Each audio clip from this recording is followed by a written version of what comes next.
यूं ही नहीं मैं बन जाता हूं। कुदरत के कोने कोने से खूबियां खोज लाता हूं। गुणवत्ता की गहराइयों का गोताखोर हूं मैं। यूं ही नहीं मैं रजनीगंधा बन जाता हूं। यूं ही नहीं मैं बन जाता हूं। कुदरत के कोने कोने से खूबियां खोज लाता हूं। गुणवत्ता की गहराइयों का गोताखोर हूं मैं। यूं ही नहीं मैं रजनीगंधा बन जाता हूं। बिहार की तरफ चलते हैं। बिहार क्या करने वाला है, बिहार किधर जाने वाला है, वो आंकड़ों के हिसाब से तो हमने आपको बताया। सीट वाइज अब देख लीजिए। बिहार में एनडी पर भारी पड़े मोदी और नीतीश।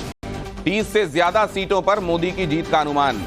10 से कम सीटों पर सिमट सकते हैं राहुल और तेजस्वी।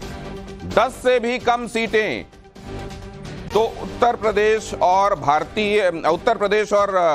बिहार के संदर्भ में ये जो कहा जा रहा था कि यहां एनडी की आंधी और उस तूफान को कोई समझ नहीं पा रहा है।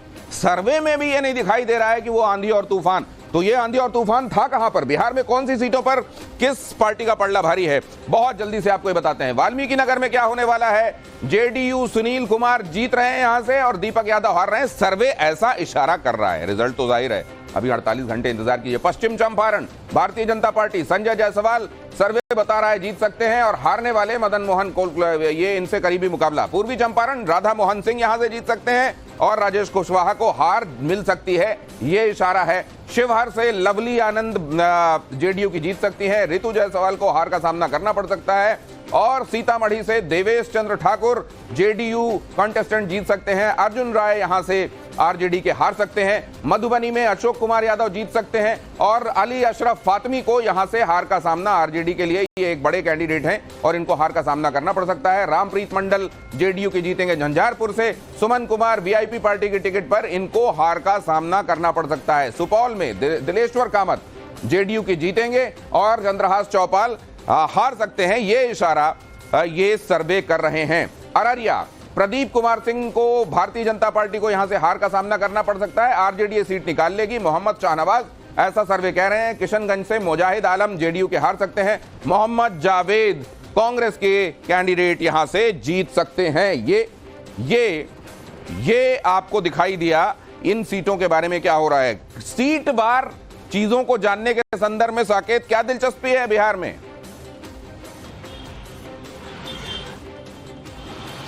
जी देखिए, बिल्कुल दिनेश जी, जैसा एग्जिट पोल आया है उसके बाद उत्साह तो जरूर है, लेकिन बिहार की अगर हम बात करें तो 40 सीटों में 39 सीटें पिछले 2019 के चुनाव में बीजेपी और एनडीए के पास थी। तो ऐसे में गेन करने के लिए बहुत कुछ बीजेपी के पास नहीं था यहाँ पर एनडीए के पास, क्योंकि एक सीट जो किशनगंज की है, जो सीमांचल का इलाका है, मुस्लिम बहुल इलाका है, 70% से अधिक मुस्लिम आबादी वहाँ पर है, सिर्फ वही सीट लूज की थी बीजेपी ने 2019 में। तो ऐसे में दावा जरूर था 40 की 40, लेकिन जिस तरह से विपक्ष का प्रचार भी रहा, तेजस्वी यादव जिस तरह से अपनी सभाओं में, जिस तरह से उनकी सभाओं में भीड़ जुट रही थी, उसके नतीजों में जो भी फर्क दिखे, लेकिन एग्जिट पोल में उतना फायदा तेजस्वी और विपक्ष को होता हुआ नहीं दिख रहा है। यहाँ पर कई लोग हमारे साथ मौजूद हैं, हम एक बार लोगों से सीधे जान लेते हैं एग्जिट पोल जो आया है उसको किस तरह से आप लोग देख रहे हैं। देखिए, निश्चित रूप से एग्जिट पोल के आंकड़े और बढ़ेंगे और जिस तरह से पूरे देश की जनता ने प्रधानमंत्री नरेंद्र मोदी जी को तीसरी बार जबरदस्त उत्साह और विश्वास के साथ देश की जनता, देश चाहता है कि तीसरी बार प्रधानमंत्री बने, आपको क्या लगता है? पूरा देश के जनता भगवान नरेंद्र मोदी जी को मानता है, अपने दिल में रखता है और आप नहीं मानेंगे तो कहेंगे तो दिल चीर को दिखा देंगे। जैसे राम लक्ष्मण जो लोग निकले थे वैसे हम दिल चीर को दिखा देंगे। तो देश के लिए प्रधानमंत्री भगवान गरीबों से लेकर अमीरों तक है और तीसरी बार देश के प्रधानमंत्री लाल किला पर झंडा फहरा को पूरा गरीबों के लिए रक्षा के लिए तैयार रहेंगे। देखिए, जो लोग हैं वो एग्जिट पोल जिस तरह से आया है उसके बाद उत्साहित है। कोई अब जरा पीयूष के पास चलता हूं। पीयूष, ये एक जोखिम वाला काम भी होता है, सर्वे करना। जाहिर है सर्वे में आप पूरी साइंटिफिक मेथोडोलॉजी रखते हैं, तमाम चीज़ों का ख्याल रखते हैं, लेकिन एक फैक्टर होता है एक्स फैक्टर भी। ये एक्स फैक्टर कभी कभी आपको लगता है कि जोखिम बड़ा हो सकता है या कम से कम इन चुनावों में तो नहीं लग रहा है आपको? नहीं, देखिए डायरेक्शनली जो है, अगर आप जैसे अगर मैं इसका उदाहरण दूं कि कोई बहुत बड़े नेता जो है वो किसी सीट पे लड़ रहे हैं और अगर हमारे वहाँ पे फील्ड हुआ है और वो अगर हमें हारते हुए नजर आते हैं तो इसका मतलब है कि कुछ तो वहाँ पे हुआ है और इसलिए हमें ज़्यादा बिकॉज अगर इतना बड़ा कोई नेता वहाँ से लड़ रहा है और वो हार रहा है तो इसका मतलब है कुछ गड़बड़ है, तो इसलिए हम वहाँ पे अपनी जो फील्ड है वो वापस से करवाते हैं और क्रॉस चेक करने के लिए। तो इसीलिए ये जो है फील्ड का जो नंबर हमारे पास आता है उससे हम ज़्यादा श्योर हो जाते हैं कि ये जो सीट है वो किस तरफ जाएगी।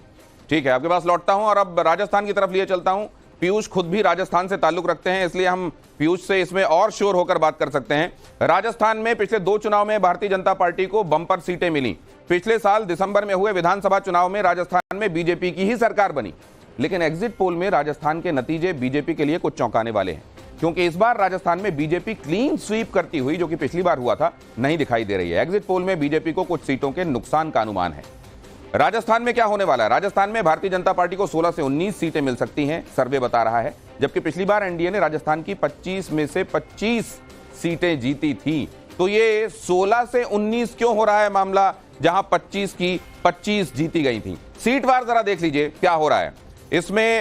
इनफैक्ट आपको शेखावटी की, धुंधाड़ की, मारवाड़ की सारी तो नहीं, लेकिन उनमें से कुछ एक सीटें ग्लिम्स जरूर देंगी। राजस्थान, गंगानगर, प्रियंका मेघवाल, कुलदीप इंदौरा के बीच में मुकाबला, लग रहा है कांग्रेस यहां से हार जाएगी, भारतीय जनता पार्टी जीतेगी। अर्जुन राम मेघवाल सीट निकाल लेंगे बीकानेर की, गोविंद राम मेघवाल हार जाएंगे, ये दिखा रहा है ये सर्वे। नेक्स्ट दिखाइए, चुरू में देवेंद्र झाझरिया सीट निकाल लेंगे भारतीय जनता पार्टी की, और राहुल यहां से हार सकते हैं, राहुल की बगावत आपको वो सब याद होगा। झुंझुनू आ जाइए, शुभकरण चौधरी यहां से हारेंगे और जीत सकते हैं ब्रजेंद्र सिंह ओला कांग्रेस के, ये एक सीट झुंझुनू की बता रही है। सीकर में क्या होने वाला है? भारतीय जनता पार्टी यहां से भी हार सकती है, स्वामी सुमेधानंद और अमरा राम यहां से कांग्रेस सीपीआईएम के, माफ कीजिए, वो जीत सकते हैं।